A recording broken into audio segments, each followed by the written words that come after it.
Over the past few months, my clients have been asking me for one thing above all else: help creating a feedback culture. Feedback is difficult for a lot of reasons, and as a result, there are a lot of techniques out there to help managers give better feedback.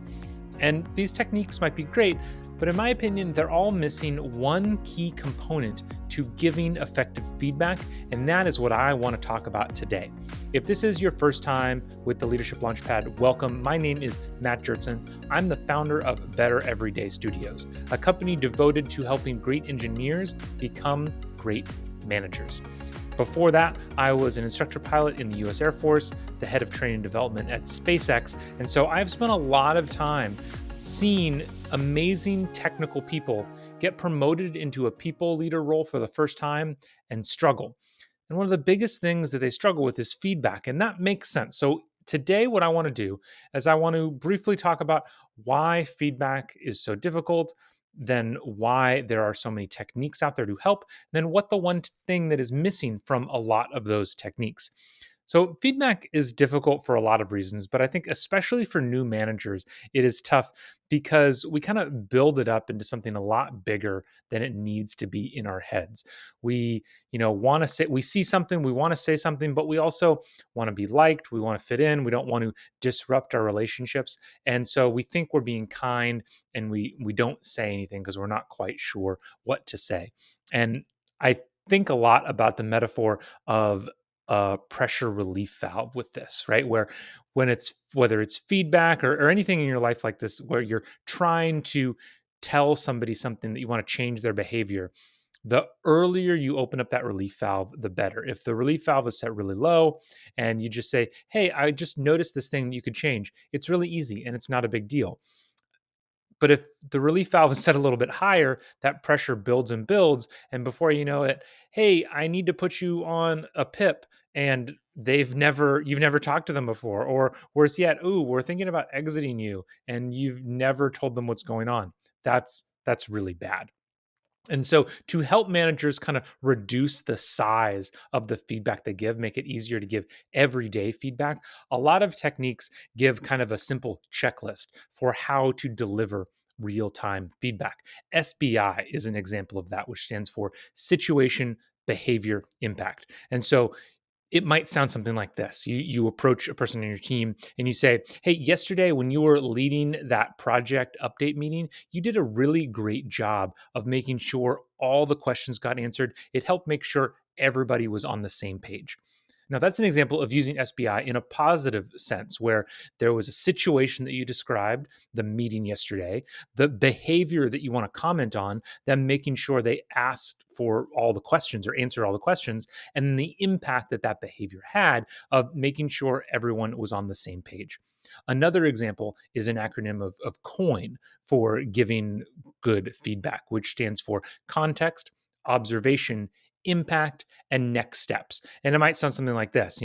Yesterday in our team meeting, I noticed that you were a few minutes late, and it really caused a lot of disruption for the meeting, and it made it hard to keep on schedule when you're late. And so, if next time you could really just put double effort to make sure you are there on time, I would really appreciate it.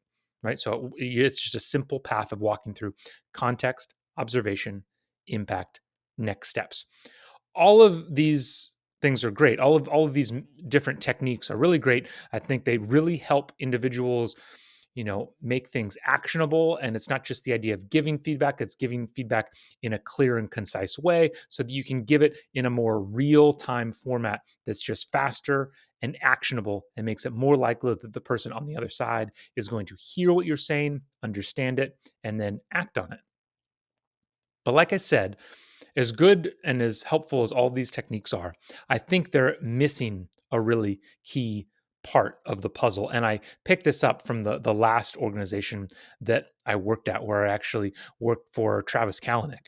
And when he talked about feedback and our organization talked about feedback, one of the key things that they mentioned a lot was mindset.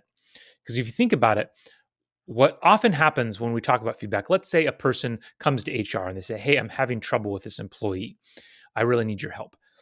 Though the words that they say might seem like they need help improving this person's performance, Very often, what they're actually asking for is help exiting the employee. They've already made up their minds that this person isn't a fit and they want them out. And this can happen really early. We make judgments all the time about the reasons behind why someone is acting a certain way. Somebody shows up late to a meeting and they're lazy. Somebody didn't, get something done and they're just not good enough. They're not committed enough. They shouldn't be here.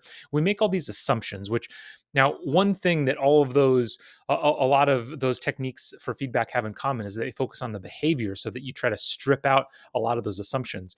But one thing that those assumptions lead to is a mindset of you're putting labels on why this person is acting a certain way and making certain decisions. And so, if you think somebody's lazy, if you think somebody's not good enough, if you're honestly trying to get somebody off of your team, then no matter what technique you use to deliver the feedback, it's not going to be effective because all of your messages are going to be unconsciously filtered through that lens, and the people on the other side are going to receive it as such. I remember years ago when I was giving coaching to an individual, they were a first shift lead in a production facility. And they were asked to be in this class that was on assertiveness because the second shift lead, the second shift personnel were all complaining about this person. And he didn't understand why. He thought he was being perfectly rational. He was just talking to them straightforward, saying these are the things that we need done, giving them feedback on what happened the night before. But when we were talking to the individual in the session, it became clear that no matter what they were saying, they they felt second shift was lazy. They felt second shift wasn't getting anything done. They felt that second shift was just causing them problems. And so no matter what they said or how they said it, all those words were going to get filtered through that belief that you're not doing your job. And so that's why he always came across as overly aggressive, overly negative, because it was all unconsciously kind of tilting the message that he was trying to send. And the exact same thing is going to happen with you and your team if you're giving feedback from the wrong point of view. If you want feedback to be effective, to be heard, to be listened to and acted upon, then you need to be going into every bit of feedback with the best of intentions, with a true, sincere belief that the person you are giving feedback to is doing their best. They're trying to get things done. Even if it was making a mistake, they made an honest mistake and you want to make them better. If you can't get into that headspace, I guarantee you the feedback you give is going to be ineffective. So the next time you are ready to give feedback, especially critical feedback to a member of your team, go look up your technique of choice. It's great. You want to think about that, to think about the words that you want to use. But before you deliver those words, spend some time reflecting and getting yourself in the right headspace, the right belief structure about this individual. I honestly don't care what you truly believe. Put that aside. And for the moment of this conversation, you need to get into a space where you honestly care about this person, where you honestly want to see them improve. I don't care how many mistakes they've made in the past. In this instance, you are trying to make them improve. You know they're doing their best. Put anything else on pause. Only focus on that as you go into this conversation.